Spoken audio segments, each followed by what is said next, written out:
금리는 누가 결정할까요? 은행에 돈을 빌리러 가면 금리가 몇 %입니다. 라는 말을 듣습니다. 그런데 그 금리를 은행이 마음대로 정하는 걸까요?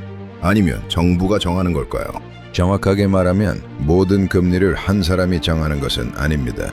우리가 흔히 말하는 기준금리는 중앙은행이 결정하고 예금금리와 대출금리 같은 실제 금융상품의 금리는 시장과 금융기관의 상황에 따라 결정됩니다. 우리나라에서는 한국은행 금융통화위원회가 기준금리를 결정합니다. 금융통화위원회는 한국은행의 통화신용정책을 결정하는 최고 의사결정 기구이며 기준금리는 정해진 회의에서 결정됩니다. 그런데 여기서 중요한 점이 있습니다. 금융통화위원회가 대출금리는 오늘부터 5%로 하세요라고 은행에 직접 명령하는 것은 아닙니다. 한국은행이 기준금리를 조정하면 금융시장의 단기금리에 영향을 주고 그 영향이 채권금리와 은행의 예금 대출금리 등으로 전달됩니다. 한국은행 역시 기준금리 조정이 초단기금리에서 시작해 장단기 시장금리와 예금 및 대출금리로 파급된다고 설명합니다. 그렇다면 한국은행은 기준금리를 아무렇게나 정할까요? 물론 아닙니다. 한국은행은 물가, 경기, 금융시장과 외환시장, 세계 경제의 흐름 등을 종합적으로 살펴봅니다. 특히 한국은행법에 따라 통화신용정책의 가장 중요한 목표는 물가 안정이며 정책을 수행할 때 금융 안정도 함께 고려해야 합니다. 예를 들어 물가가 지나치게 빠르게 오르고 있다고 해보겠습니다. 이때 기준금리를 올리면 대출을 받는 비용이 높아집니다. 그러면 가계와 기업이 돈을 빌려 소비하거나 투자하는 데 부담을 느낄 수 있고 경제 전체의 수요가 줄어들면서 물가 상승 압력을 낮추는 방향으로 작용할 수 있습니다.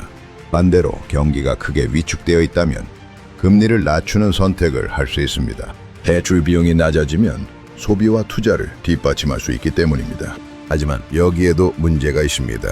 금리를 너무 빨리 내리면 물가가 다시 오를 수 있고 반대로 금리를 너무 높게 유지하면 소비와 투자가 위축되고 가계와 기업의 이자 부담이 커질 수 있습니다. 그래서 기준금리를 결정하는 사람들은 단순히 경기가 좋으니까 올리자 또는 경기가 나쁘니까 내리자라고 결정하지 않습니다. 실제로 한국은행의 통화정책 자료를 보면 금융통화위원회는 경제 전망을 바탕으로 물가와 성장, 금융 안정 등을 종합적으로 고려해 적절한 기준금리 수준을 판단합니다.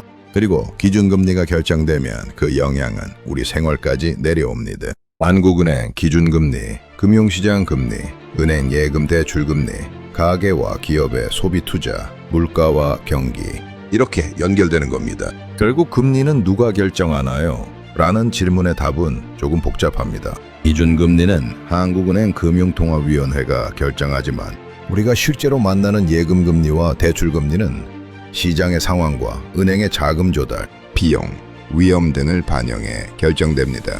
그러니까 은행에 가서 대출금리가 올랐다고 따져도 은행 직원이 혼자 결정한 것이 아닙니다. 그렇다고 한국은행이 내 대출금리를 직접 정한 것도 아닙니다. 경제 전체를 움직이는 하나의 금리 결정 과정이 단계적으로 전달된 결과인 셈입니다.